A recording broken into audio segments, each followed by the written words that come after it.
Hello everyone, आज मैं आपके लिए लेकर आई हूँ क्लासरूम इंग्लिश, जिसमें टीचर और स्टूडेंट का कन्वर्सेशन हम इसमें देखेंगे कि किस तरह से टीचर और स्टूडेंट में इंटरेक्शन होता है। वो हम इस वीडियो के माध्यम से देखने वाले हैं। जब क्लास में टीचर जाता है उसके बाद में क्या क्या एक्टिविटीज़ होती हैं स्टूडेंट्स के साथ में, तो उनको इंग्लिश में कैसे बोले और स्टूडेंट्स को रिप्लाई कैसे देना है, वो इस वीडियो में हम देखने वाले हैं। ये बहुत ही यूजफुल वीडियो होने वाली है, तो आप मेरे साथ लास्ट तक बने रहिए। और ऑनलाइन क्लास कैसे लेती हैं वो भी हम देखेंगे, ठीक है। और भी मैंने एडवांस इंग्लिश की वीडियो डाल रखी हैं, तो वो भी आप देख सकते हैं। सबसे पहले जब टीचर जो है क्लास में एंटर करता है तो सबसे पहले स्टूडेंट्स क्या करते हैं, टीचर को विश करते हैं, ठीक है। तो क्या बोलेंगे students? Good morning ma'am, good morning sir. तो टीचर को भी रिप्लाई देना होता है, तो पूरी क्लास को टीचर को रिप्लाई देना होता है। तो ऐसे बोल सकती हैं good morning class, good morning class, या ऐसे भी बोल सकती हैं good morning children, good morning children. बच्चे जब खड़े होकर के विश करते हैं उसके बाद में टीचर को उनको बैठने के लिए बोलना होता है, तो आप कह सकते हैं कि बैठ जाइए, मतलब please sit down, please sit down, या बी सीटेड, या take your seat, take your seat. अब उसके बाद में आप क्या करते हैं, हाजिरी लेने के लिए आप कहेंगे कि मैं हाजिरी लेने जा रहा हूं या हाजिरी लेने जा रही हूं, ठीक है। I am going to take attendance, I am going to take attendance. लेकिन कई बार क्या होता है कि टीचर को कोई काम होता है, तो टीचर क्या करता है, तो आज कौन हाजिरी लेना चाहता है, ऐसे भी आप कह सकते हैं Who wants to take roll today? Who wants to take roll today? उसके बाद में आप क्या कहेंगे, हाजिरी लेने के बाद Is anybody absent today? क्या आज कोई एब्सेंट है? Is anybody absent today? या Who is absent today? ऐसे भी कह सकते हैं Who is absent today? मतलब कौन नहीं आया। अगर सपोज करिए कि अटेंडेंस लेने के बाद में कोई बच्चा क्लास में एंटर करता है, तो आप उनसे कैसे पूछेंगे, Why are you late? कि आप लेट क्यों आए हो, Why are you late? फिर आप क्या करेंगे कि होमवर्क के लिए पूछ सकते हैं कि क्या आपने अपना होमवर्क पूरा कर लिया है, Have you completed your homework? Have you completed your homework? या ऐसा भी पूछ सकते हैं Have you done your homework? Have you done your homework? तो बच्चे क्या है रिप्लाई देंगे, तो वो क्या बोलेंगे, yes sir, yes ma'am, we have completed, yes sir, we have completed. या ऐसे भी बोल सकते हैं yes sir, we have done, yes sir, we have done. अगर आप खुद अटेंडेंस ले रहे हैं तो आप बच्चों को क्या बोलेंगे, जब मैं आपका नाम बोलूं तो हियर बोल देना, ठीक है, या प्रेजेंट बोल देना। प्लीज से प्रेजेंट और here when I call your name. Please say present or here when I call your name. हाँ, स्टूडेंट रिप्लाई देगा कि हाँ मैम मैं उपस्थित हूँ, यानी कि प्रेजेंट और हेयर, ठीक है। या तो प्रेजेंट बोल सकते हैं या हेयर बोल सकते हैं। नेक्स्ट टीचर उनसे क्या पूछ सकता है कि क्या आप सबने होमवर्क कर लिया, क्या आप सबने होमवर्क कर लिया, Have you all done your homework? Have you all done your homework? Student reply देंगे हाँ सर कर लिया, yes sir we have done, yes sir we have done. या ऐसे भी बोल सकते हैं yes sir we have completed. कई बार क्या होता है कि आप होमवर्क जो है जमा करवा लेते हैं अपने पास में, तो आप क्या बोलेंगे कि मेरे पास होमवर्क जमा कर दो। आप ऐसे कह सकते हैं सबमिट और डिपॉजिट योर होमवर्क, या आप ऐसे भी बोल सकते हैं hand your homework in, hand your homework in. इसका मतलब है कि आप बच्चों को बोल रहे हैं कि ये होमवर्क की जो नोटबुक है वो मेरे पास रख दो, मैं बाद में चेक कर लूँगा। लेकिन कई बार क्या होता है कि टीचर तुरंत चेक करता है, तो कैसे बोलेंगे, मैं होमवर्क चेक कर लेता हूँ, मैं होमवर्क चेक कर लेता हूँ, let me check the homework, let me check the homework, ठीक है। अचानक से कोई दूसरा टीचर आ जाता है, या हो सकता है प्रिंसिपल सर आ जाएं, तो बच्चे खड़े होकर के उनको विश करते हैं, ठीक है। तो कैसे बोलेंगे, बैठे रहो, बैठे रहो, स्टे सिटेड, स्टे सिटेड। क्या होता है कि कई बार जब हम कॉपी चेक कर रहे होते हैं और बच्चे को बुलाते हैं, कोई मिस्टेक होती है उसमें, ठीक है, या उसने ठीक से कोई काम नहीं किया है, तो हम उसको बुलाते हैं। तो आप कैसे कह सकते हैं, जब मैं नाम बुलाऊं तभी आगे आओ। जब मैं नाम बुलाऊं तभी आगे आओ। Only come forward if I call your name. Only come forward if I call your name. आपको क्या करना है, अगर क्लास को असेंबली के लिए ले जाना है, सपोज करिए कि सुबह ही आप मॉर्निंग में असेंबली में आप क्लास को ले जा रहे हैं, या फिर किसी पीरियड में आप जो है बच्चों को ग्राउंड में ले जा रहे हैं, तो फिर आप कैसे बोलेंगे, एक कतार बनाओ, एक कतार बनाओ, form a Q, form a Q. Line में लग जाओ, लाइन में लग जाओ। सपोज करिए कि कई बार क्या होता है कि लाइन आप बना रहे हैं और बच्चे बीच बीच में आकर के उसमें खड़े हो रहे हैं, तो भी आप उनको डांटते हैं और उनको कहते हैं कि लाइन में लग जाओ, लाइन में लग जाओ, गेट इन लाइन, एक एक करके आओ। अगर सपोज करिए कि आपने लाइन को खड़ा कर रखा है और उनमें से एक एक बच्चे को बुलाना है, तो आप क्या बोलेंगे, एक एक करके आओ, come one by one, come one by one. आप किसी से कुछ पूछ रहे हैं और क्लास में सभी बच्चे खड़े होकर के जवाब दे रहे हैं, तो आप कैसे बोलेंगे, एक एक करके बोलो, एक एक करके बोलो। Speak one at a time, speak one at a time. आप बच्चों से ऐसे भी बोल सकते हैं कि आप अपने टर्न का इंतजार करो, अपनी बारी का इंतजार करो। तो आप कैसे उसको इंग्लिश में बोलेंगे, wait your turn, wait your turn. ये क्या लिखा है यहाँ, आप नोटबुक चेक करते हैं और बच्चे ने कुछ गलत लिख रखा है वहाँ और आपको कुछ समझ नहीं आ रहा है, तो आप क्या करेंगे, ये क्या लिखा है यहाँ, what have you written here, what have you written here. थोड़ा गंदा लिखा है, थोड़ा गंदा लिखा है, it's a little messy, it's a little messy. साफ लिखने की कोशिश करो, साफ लिखने की कोशिश करो। Try writing neatly, try writing neatly. English की किताब निकालो, आप पढ़ाना शुरू कर रहे हैं, तो फिर उनको बोलेंगे कि इंग्लिश की किताब निकालो, take out your English book, take out your English book. अब आप उनको बोलेंगे, कल हमने जो पढ़ा था उससे आगे पेज नंबर आप उनको बताएंगे कि कौन सा पेज नंबर खोलो, तो क्या बोलेंगे आप, open your book at page 40, open your book at page 40। और आप चाहते हैं कि उसके भी आगे कुछ पेज पर पहुंचना है बच्चों को, स्पेशली आप उनको बताएंगे कि भाई इस पेज पर पहुंच जाएं, ठीक है। तो पेज 45 पर जाओ, पेज 45 पर जाओ, turn to page 45, turn to page 45। अब किसी बच्चे को नोटबुक लाने के लिए आप बोलेंगे, तो आप कैसे बोलेंगे, शीला अपनी कॉपी ले आओ, शीला अपनी कॉपी ले आओ।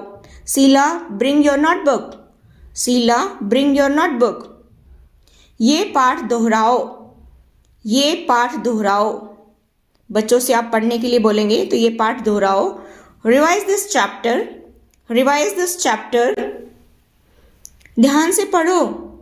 किसी बच्चे को खड़ा कर रहे हैं आप पढ़ने के लिए और वो ठीक से नहीं पढ़ रहा है, तो आप कह रहे हैं उनको ध्यान से पढ़ो, रीड अटेंटिवली, रीड अटेंटिवली। बच्चा बहुत ज़्यादा धीमी आवाज़ में बोल रहा है, तो आप क्या कैसे बोलेंगे, ज़ोर से बोलना, ठीक है भाई, इसको ज़ोर से बोलो। Speak more loudly, speak more loudly. अब बच्चा कुछ पूछना चाहता है, ठीक है, तो वो क्या कह सकता है, सर या मैडम, ठीक है, मुझे कुछ पूछना है, मुझे कुछ पूछना है। Sir I have a question, sir I have a question. और बच्चे भी साथ साथ में बोलेंगे कि हमें भी कुछ पूछना है, हमें भी कुछ पूछना है। तो आप क्या कहेंगे, कृपया हाथ उठाइए, चीखिए नहीं, कृपया हाथ उठाइए, चीखिए नहीं। Raise your hands, please don't call out, raise your hands, please don't call out. कई बार क्या होता है, बच्चे बेंच पर जब बैठते हैं तो सामने बैग को रख लेते हैं, ठीक है, तो फिर उनको नोटबुक में लिखने में बड़ी दिक्कत आती है। तो टीचर हमेशा उनसे यही कहता है कि भाई इसको साइड में रख लो, ठीक है। तो कैसे बोलेंगे, बैग सामने मत रखो, don't put the bag at the front, don't put the bag at the front, बल्कि बैग बगल में रखो। आप उनको बोलेंगे कि आप सामने ना रखें बल्कि साइड में रख लें, ठीक है, बल्कि बैग बगल में रखो। rather put the bag at the side, rather put the bag at the side। अब बच्चे क्या करते हैं कि उनके पास जो पेंसिल होती है वो शार्प नहीं होती है, ठीक है, तो आप उनसे बोल सकते हैं पेंसिल छीलो, पेंसिल छीलो, sharpen your pencil, sharpen your pencil. अब बच्चा जब पेंसिल छील रहा है तो फिर उसका जो छीलन है वो कहाँ डालेगा, वो वहीं पर डाल देता है, ठीक है, तो आप कैसे कहेंगे, पेंसिल के छिलके जमीन पर मत फेंको, पेंसिल के छिलके जमीन पर मत फेंको। Don't throw pencil shaving on to the ground, don't throw pencil shaving on to the ground. अब स्टूडेंट क्या कहेगा कि पेंसिल की नोक टूट गई है, मतलब जब उसको शार्प कर रहा है पेंसिल को तब वो टूट जाती है, तो कैसे बोलेंगे उसको, द टिप या point of the pencil has broken, the point of the pencil has broken. देखिए किसी बच्चे की पेंसिल की नोक अगर मोटी हो तो टीचर उसको कैसे बोलेगा, your pencil's point is dull, your pencil's point is dull, इसकी नोक तेज करो, ठीक है, बच्चे को आप बोल सकते हैं इसकी नोक तेज करो। Make its tip sharp, make its tip sharp, सुनकर दोहराओ, लिसन एंड रिपीट। आप कुछ उनको सिखाने की कोशिश कर रहे हैं तो आप कह सकते हैं कि सुनकर दोहराओ, लिसन एंड रिपीट। या कोई बच्चा खड़ा कर दिया है, जैसे हम पहाड़े पढ़ाते हैं छोटे बच्चों को या कोई भी पोएम हम उनको याद करवाते हैं तो किसी बच्चे को बोल देते हैं कि भाई आप बोलिए और साथ साथ में बाकी के बच्चे बोलेंगे, तो लिसन एंड रिपीट। पोएम सुनाओ, रिसाइट द पोएम, पोएम सुनाओ, रिसाइट द पोएम। घसीटना बंद करो। अब हम कहते हैं ना घसीट काट दी है इसने, तो हम नॉर्मली बोल देते हैं इसने तो घसीट काट दी है, मतलब बहुत गंदा गंदा लिखा है, ठीक है, जैसे बच्चा बहुत फास्ट लिख देता है, चाहे किसी को समझ में आए या ना आए, उसको तो होमवर्क करने तक मतलब है कि भाई इतने टाइम में मेरा होमवर्क हो जाना चाहिए, ठीक है, तो हम उसको कैसे कहेंगे कि घसीटना बंद करो, स्टॉप स्क्रिबलिंग, स्टॉप स्क्रिबलिंग, ठीक है। अब हम क्या करते हैं जब मैथ्स पढ़ाते हैं तो हम कहेंगे कि एक लाइन खींचो, ठीक है, एक रेखा खींचो, तो कैसे बोलेंगे, draw a line, draw a line. एक सीधी रेखा खींचो, draw a straight line, draw a straight line. Teacher student से बोलेगा कि 15 में 10 जोड़ो, तो ऐड 10 to 15, ऐड 10 to 15। 100 तक की गिनती सुनाओ, 100 तक की गिनती सुनाओ। इसको इंग्लिश में कैसे बोलेंगे, count up to 100, count up to 100। Pencil से लिखो। कई बार बच्चे क्या करते हैं कि जिनको पेंसिल से लिखने के लिए बोला जाता है वो पेन लेकर आ जाते हैं, ठीक है, तो आप कैसे बोलेंगे, पेंसिल से लिखो। Write with a pencil, write with a pencil. Pen से मत लिखो, पेन से मत लिखो। Don't write with a pen, don't write with a pen. इसे लिख लो। सपोज आपने बोर्ड पे कुछ नोट करवाया है उनको, तो आप उससे कहेंगे कि भाई इसे लिख लो, write it down, write it down. इसको बिल्कुल ऐसे ही लिख लो, मतलब जैसे मैंने लिखा है बोर्ड के ऊपर आप उसको सेम कॉपी कर लीजिए, ठीक है, तो बिल्कुल इसको वैसे ही लिखिए जैसा मैंने लिखा है, इसको बिल्कुल ऐसे ही लिख लो। Copy it down, copy it down. देखिए आपने उनको कुछ याद करने के लिए दिया है तो आप क्या कहेंगे कि ये प्रश्न उत्तर याद कर लो, ये प्रश्न उत्तर याद कर लो। Memorise this question answer, memorise this question answer. अब कई बार क्या होता है कि टीचर जो है ये कहना चाह रहा है बच्चे को कि भाई हर दूसरी लाइन पर लिखिए, ठीक है, तो उसको कैसे कहेंगे, हर दूसरी लाइन पर लिखो। Right on every other line, right on every other line. कई बार टीचर जो है ऐसा कहता है स्टूडेंट्स को कि एक लाइन छोड़कर लिखो, skip a line, skip a line, ठीक है।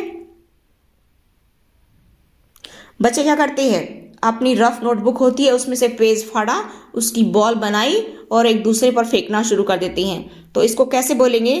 कागज का बॉल मत बनाओ, कागज का बॉल मत बनाओ। Don't crunch up the paper, don't crunch up the paper.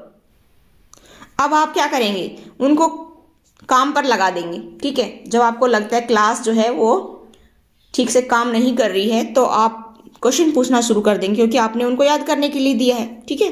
तो आप कहेंगे अमित इस पर्सन का जवाब दो, अमित इस पर्सन का जवाब दो। इसको कैसे बोलेंगे? Amit answer this question, Amit answer this question. अब स्टूडेंट क्या करेगा? वो बताएगा टीचर को, ठीक है।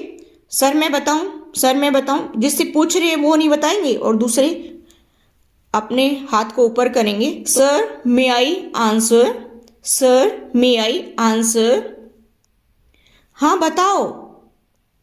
Yes go ahead, yes go ahead. बच्चा जब जवाब देता है तो टीचर कहता है कि नहीं ये सही नहीं है, नहीं ये सही नहीं है। No this is not right, no this is not right. फिर आप उनको आंसर देंगे और फिर बोलेंगे सही जवाब ये है, सही जवाब ये है। The right answer is this, the right answer is this. फिर आप बच्चों से पूछ सकते हैं कि क्या आप समझ गए मैंने जो कहा? क्या आप समझ गए मैंने जो कहा? Did you understand what I said? Did you understand what I said? अब बच्चा जवाब देगा सर मुझे वो समझ में नहीं आया, या मैम मुझे वो समझ में नहीं आया। Sir I didn't understand that, sir I didn't understand that. क्या आप दोहरा सकते हैं? स्टूडेंट टीचर से पूछता है कि क्या आप दोहरा सकते हैं? Could you please repeat that, could you please repeat that. जैसे आप मैथ्स बच्चे को सिखा रहे हैं, ठीक है, या कुछ भी सिखा रहे हैं, तो लास्ट वाला पॉइंट बच्चे को समझ में नहीं आया तो बच्चा पूछ सकता है क्या आप वो लास्ट वाला पॉइंट समझा सकते हैं? क्या आप वो लास्ट वाला पॉइंट समझा सकते हैं? Could you please explain the last point, could you please explain the last point. आपने कुछ बताया है और आप पूछना चाहते हैं कि क्या बच्चों को वो समझ में आया कि नहीं आया, तो आप कैसे पूछेंगे? क्या आप सबको अर्थ समझ में आ गया है? So now is the meaning clear to all? So now is the meaning clear to all? क्या कुछ पूछना है? क्या कुछ पूछना है? Are there any questions? Are there any questions? बच्चे बोलेंगे नहीं सर, नहीं ma'am, no sir, no ma'am. अब बच्चा परमिशन ले रहा है टीचर से, उसको वॉशरूम जाना है, ठीक है। तो क्या कहेगा? क्या मैं वॉशरूम जा सकता हूँ? क्या मैं वॉशरूम जा सकता हूँ? May I go to the washroom, may I go to the washroom. अब बच्चा पानी पीने के लिए भी जाना चाहता है, ठीक है, तो कैसे पूछेगा? क्या मैं पानी पीने बाहर जा सकता हूँ? क्या मैं पानी पीने बाहर जा सकती हूँ? May I go out to drink water, may I go out to drink water. अब बच्चा अंदर आना चाहता है तो कैसे पूछेगा? सर क्या मैं अंदर आ सकती हूँ या आ सकता हूँ? सर क्या मैं अंदर आ सकती हूँ? सर मे आई कम इन, सर मे आई कम इन। फिर अचानक से कोई टीचर एंटर करता है क्लास में और बच्चे खड़े होते हैं तो फिर कहते हैं बैठे रहिए, रिमेन सीटेड। या फिर छुट्टी का टाइम होता है, बच्चे बार बार उठते हैं, ठीक है, बच्चे बार बार उठ करके बाहर देखते हैं कि भाई अब छुट्टी का टाइम हो गया है, तो आप उनको क्या कहेंगे? रिमेन सीटेड, रिमेन सीटेड, बैठे रहिए। अभी छुट्टी नहीं हुई है, अभी छुट्टी नहीं हुई है। Class is not over yet, class is not over yet. घंटी बजने का वेट करो, घंटी बजने का वेट करो। Wait for the bell to ring, wait for the bell to ring. अलविदा कल मिलते हैं, अलविदा कल मिलते हैं। Goodbye see you tomorrow, goodbye see you tomorrow. I hope आपको ये वीडियो अच्छी लगी हो और इससे आपने कुछ सीखा हो। और अगर आपको कुछ समझ नहीं आता है तो बार बार आप वीडियो को देखिए और सीखिए, सीखने की कोशिश कीजिए। जैसे मैं बोलती हूँ आप वैसे ही सीखने की कोशिश कीजिए, ठीक है। और आपको जल्द ही क्लासरूम इंग्लिश आ जाएगी, ठीक है। और आप अच्छे से अपने स्टूडेंट्स के साथ में कन्वर्सेशन कर सकते हैं। अगर आपको ऐसी वीडियो और चाहिए तो आप मेरे चैनल को सब्सक्राइब कर लीजिए, बेल आइकन को प्रेस कर दीजिए, और लिखा हुआ है उसको भी प्रेस कर दीजिए ताकि सभी वीडियोस का नोटिफिकेशन सबसे पहले आपके पास पहुंचे। और वीडियो को लाइक जरूर किया करें गाइस, इससे मुझे मोटिवेशन मिलता है। Thanks for watching.